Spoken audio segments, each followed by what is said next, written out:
Bismillahirrahmanirrahim. My name is Salhamin. My roll number is 99 from section C.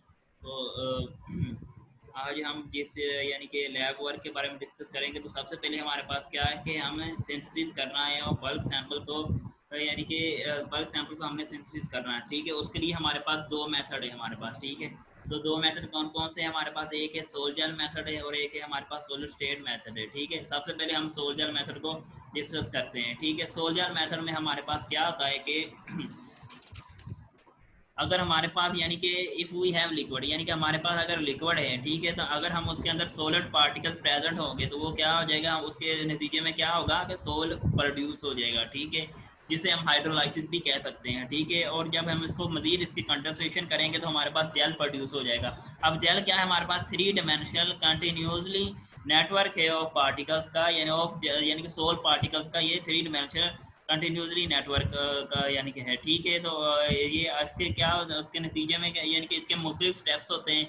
सबसे पहले यानी कि इसके स्टेप्स कौन कौन से हैं? पहला हाइड्रोलाइसिस एंड कंडेंसेशन है, गिलेशन, सोल्जर ट्रांसफॉर्मेशन भी कह सकते हैं इसे, एजिंग होता है और ड्राइंग होती है। ठीक है, तो इसके बाद हमारे पास क्या है, यानी कि जो पैरामीटर्स हैं सोल्जर मेथड को जो कंट्रोल करते हैं, और सबसे पहले क्या है, केमिकल कंपोजिशन ऑफ प्रीकर्सर है। ठीक है, हाइड्रोलाइसिस रेशियो है, कैटालिस्ट है, हमारे पास पीएच वैल्यू है, रिएक्शन टेम्परेचर है। ठीक है, इसके बाद हमारे पास है यानी कि सोल्जर मेथड से यानी कि हम मुख्तलिफ चीज़ें बना सकते हैं, जिनमें थिन फिल्म भी है, डेंस पाउडर भी है, थिन फाइबर्स भी है, यानी कि और सिरेमिक मटेरियल्स भी हैं। ठीक है, इसके बाद हमारे पास है सोलिड स्टेट मेथड। ठीक है, सोलिड स्टेट मेथड में हमारे पास क्या होता है कि अगर हम दो हमारे पास टू नॉन वोलेटाइल सॉलिड हैं, यानी कि ठीक है, अगर हम उसको लें, अगर हम उनका हीट करें एट हाई टेम्परेचर पे, ठीक है, एट वेरी हाई टेम्परेचर पे जब उसको हीट करेंगे तो फरनास में डालकर, तो क्या होगा उसके नतीजे में, यानी कि सॉलिड प्रोड्यूस हो जाएगा। ठीक है, अब जो दो नॉन वोलेटाइल सॉलिड लिया है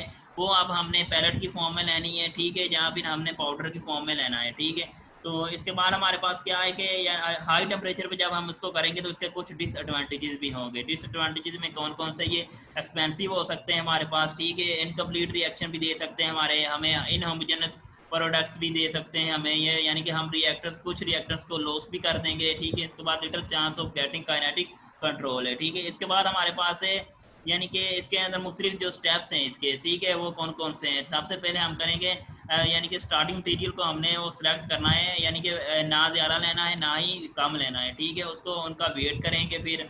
ठीक है, उसके बाद उन दोनों को मिक्स कर देंगे, पैलेटाइज करेंगे, फिर सिलेक्ट सैंपल कंटेनर करेंगे और आखिर में क्या करेंगे, उनको हीट करेंगे और एनालाइज करेंगे। ठीक है, तो इसके बाद हमारे पास है स्पटरिंग। स्पटरिंग क्या है हमारे पास? स्पटरिंग हमने यानी कि फर्स्ट सेमेस्टर में पढ़ी थी। स्पटरिंग क्या होती है हमारे पास?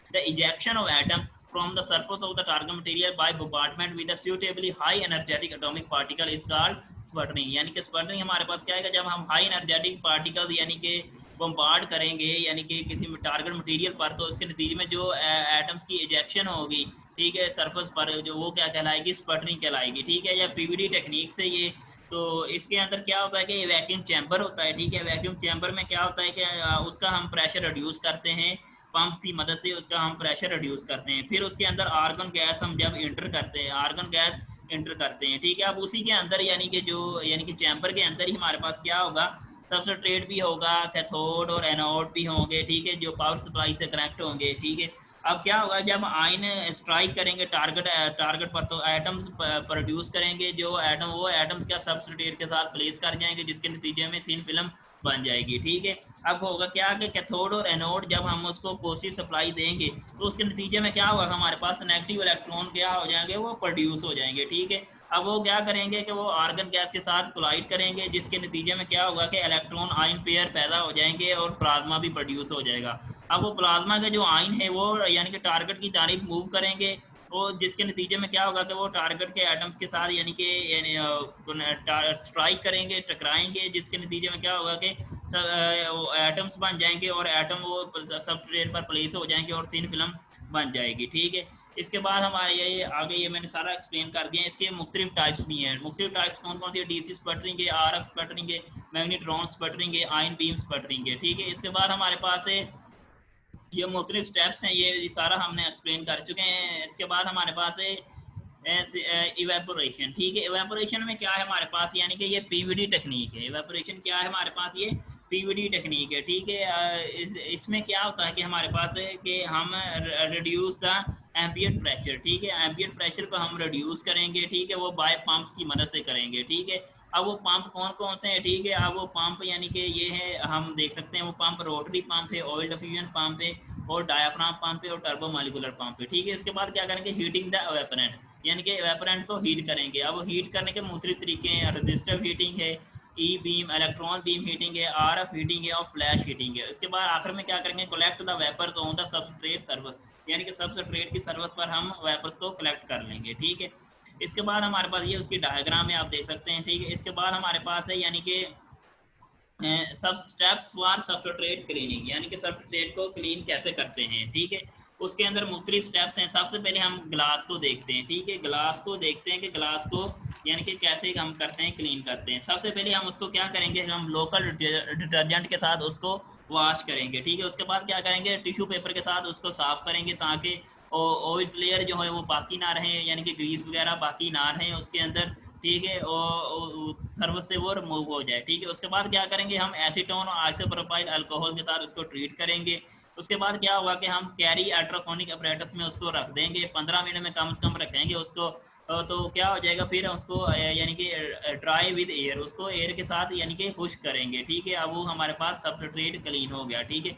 इसी तरह सिलिकॉन है, सिलिकॉन का क्या है कि सबसे पहले जब हमने उसको साफ करना है ना, तो उसको लोकल डिटर्जेंट के साथ नहीं करना, सिलिकॉन को हमने किससे साथ करना है, HF40% कंसनट्रेशन के साथ, यानी कि हाइड्रोफ्लोराइड के साथ उसको करना है, साफ करना है 40% कंसनट्रेशन के साथ, और बाकी सारे स्टेप वही हैं, ठीक है। इसके बाद हमारे पास एक कॉपर है, Al2O3 है, उसको सबसे पहले क्या करना है, HCl से साफ करना है, ठीक है। और बाकी फिर उसको टिश्यू पेपर के साथ साफ करना है, ठीक है। और उसके बाद उसको एसीटोन आइसोप्रोपाइल अल्कोहल के साथ यानी कि ट्रीट करना है। उसके बाद कैरी अल्ट्रासोनिक ऑपरेटर्स के अंदर रख देना है 15 मिनट में, और फिर आखिर में उसको यानी कि ड्राई कर देना है एयर के साथ, ठीक है, या N2 गैस के साथ भी उसको ड्राई कर सकते हैं, ठीक है। और वो सबस्ट्रेट क्या हो जाएंगे, हमारे पास क्लीन हो जाएंगे, ठीक है। इसके बाद हमारे पास है VSM यानी कि VSM हमारे पास क्या है, वाइब्रेटिंग सैंपल मैग्नेटोमीटर, ठीक है। अब VSM क्या है कि हमारे पास ये एक यानी कि VSM कौन सी यानी कि चीज़ है, ये VSM यूज़ होता है हमारे पास मैग्नेटिक यानी कि प्रॉपर्टीज़ को मेजर करने के लिए ये यूज़ होता है, ठीक है। इसके अंदर फैराडे लॉ होता है, तो उसको भी हम डिस्कस करेंगे। यानी कि फॉर एग्जांपल हमारे पास है, हमने हिस्टेरिसिस लूप यानी कि ड्रा करना है, ठीक है।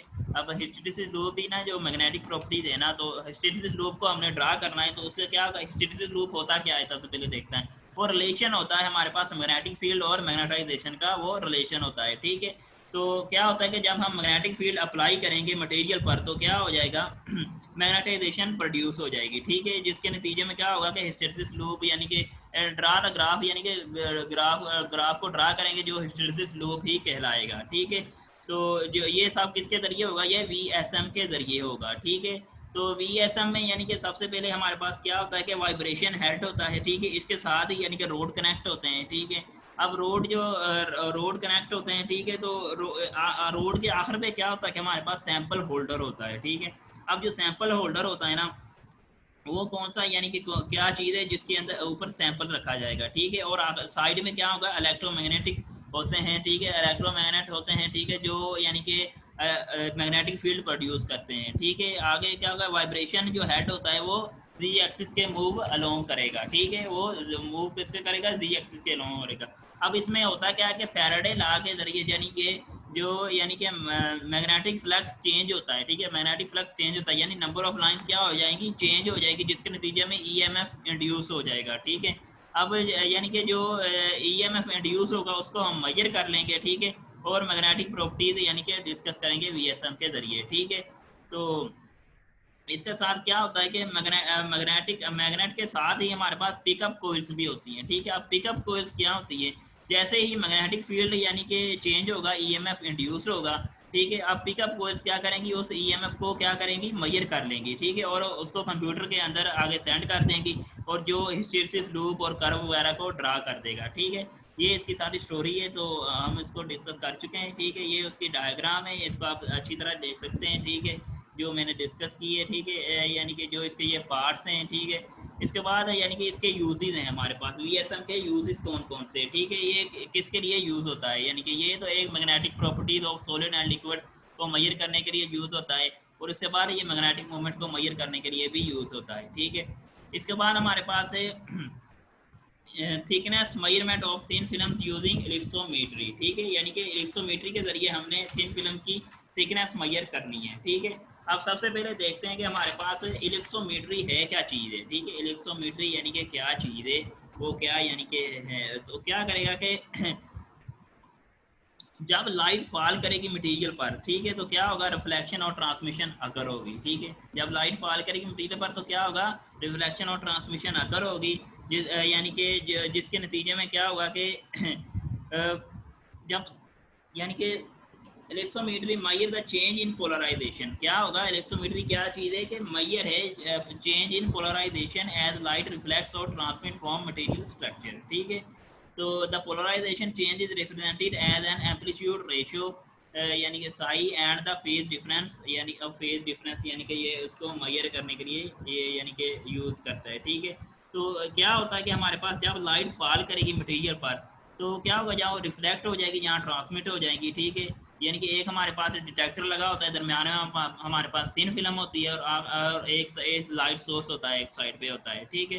तो क्या होगा कि हमारे पास यानी कि जब अनपोलराइज्ड लाइट आएगी, यानी कि अनपोलराइज्ड लाइट यानी कि वो चेंज हो जाएगी पोलराइज्ड लाइट में। अब वो पोलराइज्ड लाइट में क्यों चेंज होगी, क्योंकि हमने इलेक्ट्रोमेट्री में हमें हमेशा पोलराइज्ड लाइट ही चाहिए होती है, ठीक है। अब जो पोलराइज्ड लाइट है ना, वो यानी कि तीन किस्म की होती है, सर्कुलरली पोलराइज्ड लाइट होती है, इलिप्टिकली पोलराइज्ड लाइट होती है, और लीनियरली पोलराइज्ड लाइट होती है। तो क्या होता है कि जब लीनियरली पोलराइज्ड लाइट फॉल करती है हमारे पास, ठीक है, तो यानी कि सैंपल पर, तो क्या होगा कि वो सैंपल वो आगे इलिप्टिकली पोलराइज्ड लाइट को जनरेट कर देगा, ठीक है।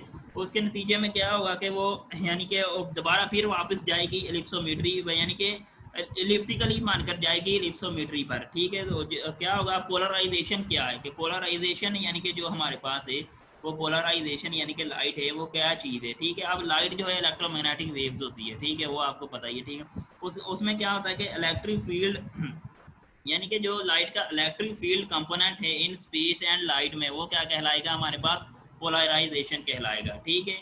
यानी कि ये देख सकते हैं आप, ellipsometry is educate to discuss the wave electric field behaviour in space and time also known as polarization, ठीक है।